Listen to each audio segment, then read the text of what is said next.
TitleMatchNetwork.com. What about Meng? What was it like to work with Meng? I know you guys maybe weren't in the ring together, but... Yes, we were. Right. At one time, man, another boy wrestled against him and Barbarian. I was hoping to God it didn't piss him off. Would you consider him one of the toughest guys in the business? I'd say Meng, if I was going to be in a fight, I'd want him on my side. Huh. Meng is probably as bad as they come. That's what they say. Yeah. What about Jim Duggan? You worked with Jim a lot? Yeah. Jim, same thing. He's big, tough, ex-pro football player. One of his hands will make two of mine. Hit you one time, you're going to know it. All right. Vader? And Vader. I didn't wrestle Vader. Were you there for the Vader-Orndorff fight? Yeah. You were there? What are your memories of that? As a matter of fact, me and Jim Duggan sat there talking to each other when the shit broke out over there. And me and Jim's looking at each other and it's just going down. Looks like it's going to be an exciting night at center stage. And I never did see any of the fight. The argument started in front of me and Jim, and it broke up. And then later on, a few minutes later, we could hear the fight down the hallway. Didn't last very long. Yeah. Your Rod Fuller was telling us that the next day, I guess you guys were getting beer at 7-Eleven. Vader pulled up with the big black eye. Yeah. Memories of working with Brian Knobbs and Jerry Sags, the Nasty Boys. Yeah. That was a battle. They was fun to watch. I watched him in Chicago against Mankind and Max Payne. Street fight? God almighty. Yeah. I mean, they hit each other with everything but the kitchen sink. I guess they picked it up and it's too heavy. Want somebody didn't get killed. And it was a knockdown, drag out. It was a dead gum fight, but. When you worked with them in the ring, were they pretty stiff with you? Or? Oh yeah. Yeah. And you give right back? But you got that, it's not only been the Nasty Boys. You're going to learn to work with everybody. You got some of them that's a piece of cake, and you got some of them that's a bitch. So you got to learn to work with all of them. Right. All the way through. What are your thoughts on Scott Hall and Kevin Nash? Scott came to Alabama and wrestled with us down there before he went to New York. Scott, I think he played football. He was a heck of an athlete, big, strong guy. He wasn't there very long, and he left and went on to New York, and from there, I don't know. I wrestled against him one time at WCW, me and another guy. I think it was the Ellis kid again or something. I'm not sure. So I never really Kevin Nash. Really don't know him. I just met him the one time there, so but I knew Scott a little bit. But I'd heard a lot about Nash. He was a basketball player at UT. A famous story about him up at the Rupp Arena in Lexington. He was playing University of Kentucky, and I think he got fouled out. He got thrown out of the game or something. And the story was, and the fans was all booing him and booing the UT players and stuff. And Kevin was walking off the court. He gave it to both sides. Right. So the house really come down there.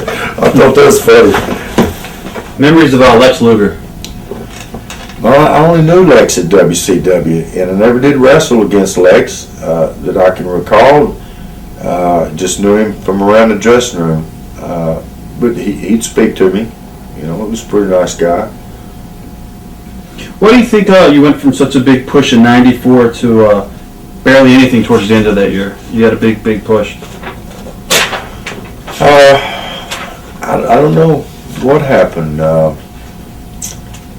I know that there's a lot of the boys from New York was starting to come in, and they was coming out with the NWO thing, and other things started to happen, and Bunkhouse had kind of seen his heyday there. He had his Bunkhouse match with Dustin and a few others with the Harlem Heat and the Nasty Boys and this, that, and the other, and they started moving on to other things. They had so much talent that, you know, they could put a lot of stuff together if they wanted to. Memories of Sherri Martel? Sherri was a good friend. I met Sherri in New Orleans, wrestling for Bill Watts back in about 78, 79, right along in there. I think Sherri's from Birmingham. At that time, she was in New Orleans, and she was just a fan at that time. And then I left Louisiana and went back to Tennessee, and then I saw Sherri again. Was at WCW, you know, and it took me a little bit. She even said to me in the bar one night, "You don't remember me." And it took me a few minutes to remember where I had met Sherri. And Sherri was a nice girl, and it's sad that she's gone. She was super nice to me. Was she wild outside the ring? She liked to have a good time. Right. You know, maybe she went overboard a few times. You know, we all do. Had one too many to drink. Right. But she just as nice as me she could be. You know, but my spot at WCW ended before it all folded up. Right. You know, so I don't know really what happened down there. They had all the talent in the world. You know, Hulk Hogan and Macho Man. They had Bunkhouse and you name it. Memories of your matches with the Blue Bloods? I think it was Regal and Eaton. Yes. Steve Regal. You know, I respect all them British wrestlers because they all go through a very tough school, Wigan's school over in London, I guess, some part of England. You make it through that school, you're going to be very good. So, you know, the boys that ever came out of England were very tough. Could really wrestle, and you know, I always respect them. I always must about had all of them had great matches with them. There was a British boy by the name of Tony Charles, Billy Robinson. He came out of there about the same time with him. And Tony was a great friend of mine. And Steve was a super nice guy. So you know, I always enjoyed being around him.